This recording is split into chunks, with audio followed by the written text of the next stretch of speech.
Engkau sendiri yang mengatakannya. Untuk itulah aku lahir, dan untuk itulah aku datang dalam dunia ini, supaya aku beri kesaksian tentang kebenaran. Setiap orang yang masih berkenan akan mendengarkan suaraku. Aku tidak mendapati apapun kesalahan pada orang itu. Yang mulia, orang ini telah menghakimi rakyat. Awalnya dia telah mulai dari Galilea, hingga dia sampai di sini. Orang itu seorang Galilea. Nah, dia seorang Galilea, ya mulia. Kalau demikian, dia berada di bawah wewenang Herodes. Herodes akan berada di Yerusalem. Bawa dia ke Herodes. Siap, saudara. Boleh.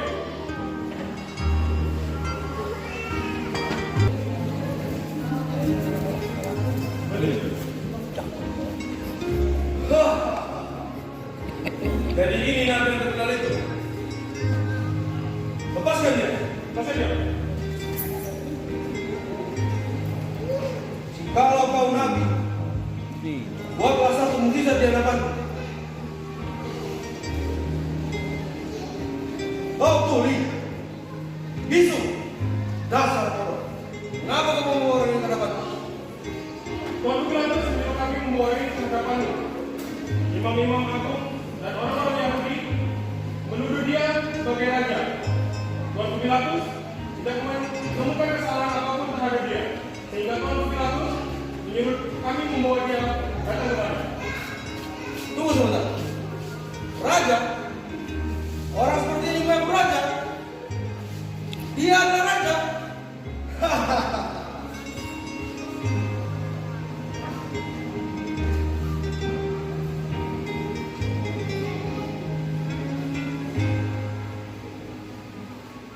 Ini baru raja. Bawa dia ke Pilatus. Sudah berusaha dengan orang bodoh. Siap, pasangan. Boleh.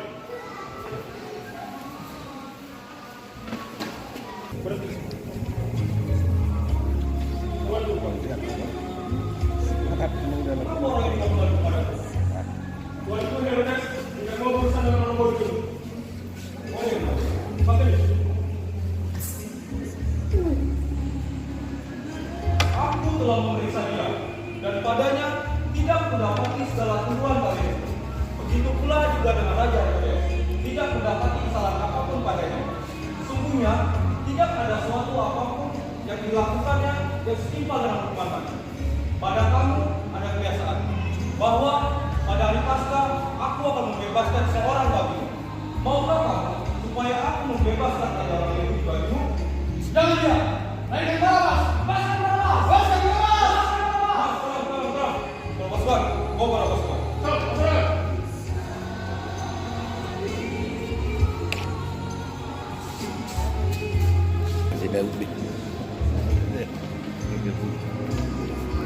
Lihatlah baik-baik, pikir dalam bijaksana.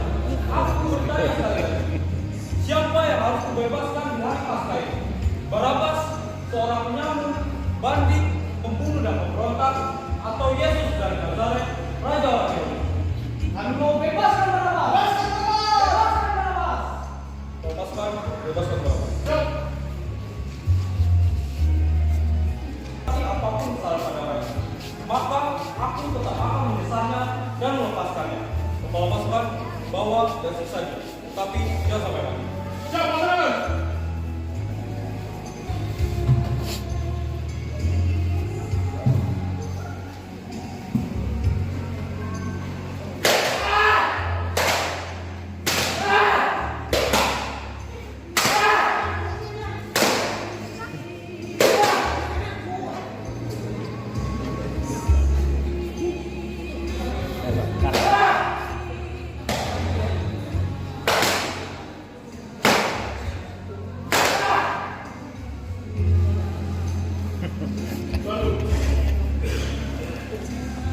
Lihatlah manusia ini. Mulia, naikkan dia, salib dia. Orang ini sama sekali tidak layak berangkat dalam hukuman, apalagi hukuman mati di kayu salib. Aku tetap akan membebaskannya. Jika engkau membebaskannya, engkau akan selamat dari kita. Baiklah, jika itu mau kalian. Aku tidak bersalah terhadap darah orang ini. Kematian Yesus adalah tanggung jawab kalian semua. Salibkan dia, biarkan badannya Boleh.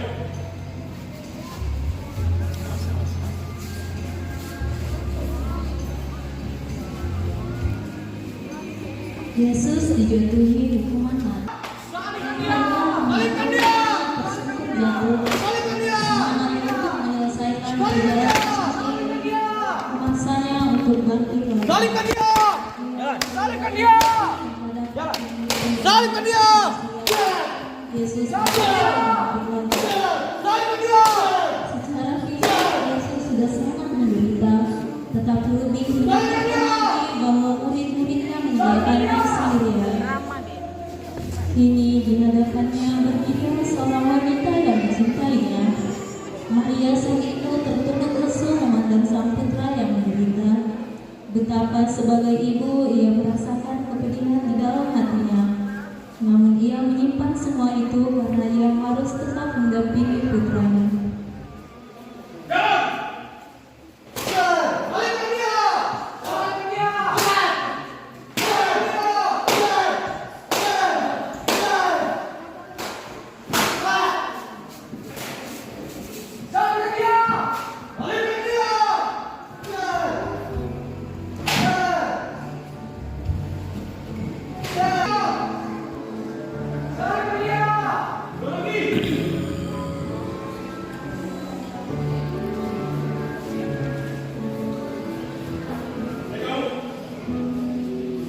Kemurahan hati manusia telah musnah dalam kepedihan tak ada uluran tangan untuk menopangnya.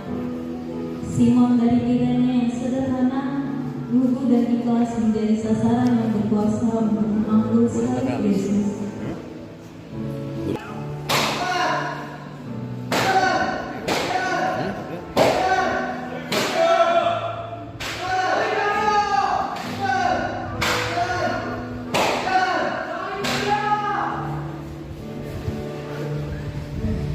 Lihatlah ketulusan dan keluhuran jiwa wanita itu, ketulusan yang membangkitkan semangat dan keberanian berkorban, ketulusan tanpa mengenal jasa. Inilah gambaran kemurnian jiwa yang suci. Tindakan keluarga yang ikut merasakan kehidupan Yesus menghibur hati Yesus bersama seperti dalam kehidupan.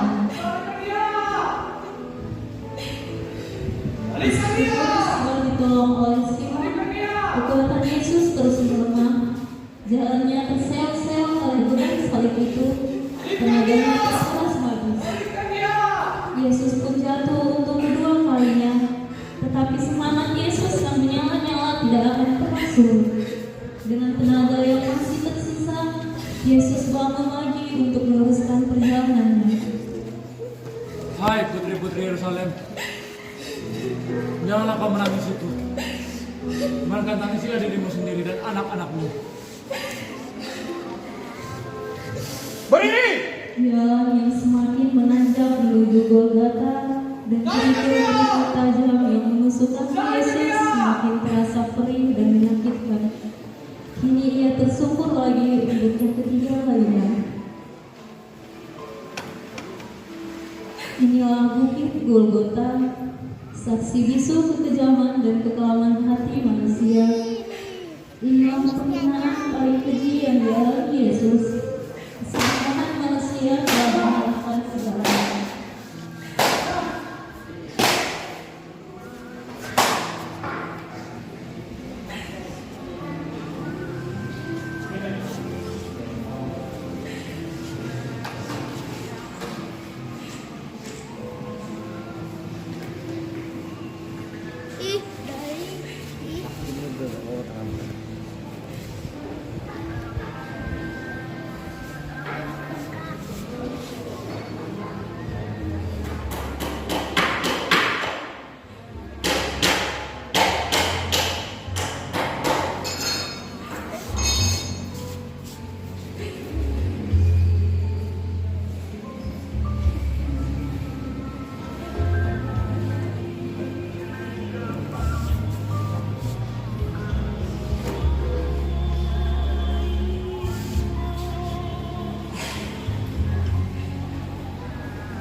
Lihatlah anak domba paling murni ini terpancang bagai penjahat paling kejam.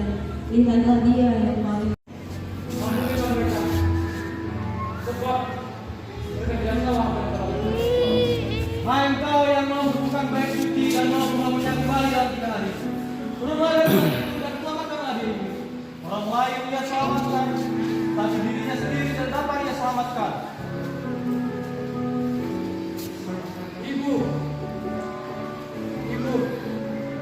ini anakmu. Hai engkau. Sesudah itu kata Yesus tahu bahwa segala sesuatu telah selesai. Berkatalah ia supaya genaplah yang ada tertulis di dalam kitab suci. Engkau orang pertama bukan? Sekarang selamatkanlah dirimu dan kami. Apa kau tidak takut kepada Allah? Engkau sama-sama dihukum mati seperti dia. Hubungan kita berdua orang setimpal dalam perbuatan kita, tetapi dia sama sekali tidak bersalah. Yesus, ingatlah saya kalau engkau akan sebagai raja. Percayalah, engkau akan bersamaku di Firdaus. Pada jam 12, kegelapan meliputi seluruh daerah itu dan berlangsung sampai jam 3. Dan pada jam 3 berserulah Yesus dengan suara nyaring. Eloi, Eloi, lama sabachthani. Lihat, dia memanggil Elia. Kita lihat apakah Elia datang untuk menurunkan dia.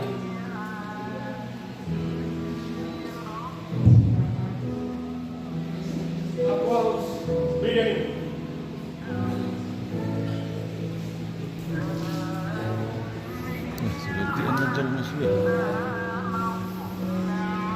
Hadirin, pastikan dia sudah mati.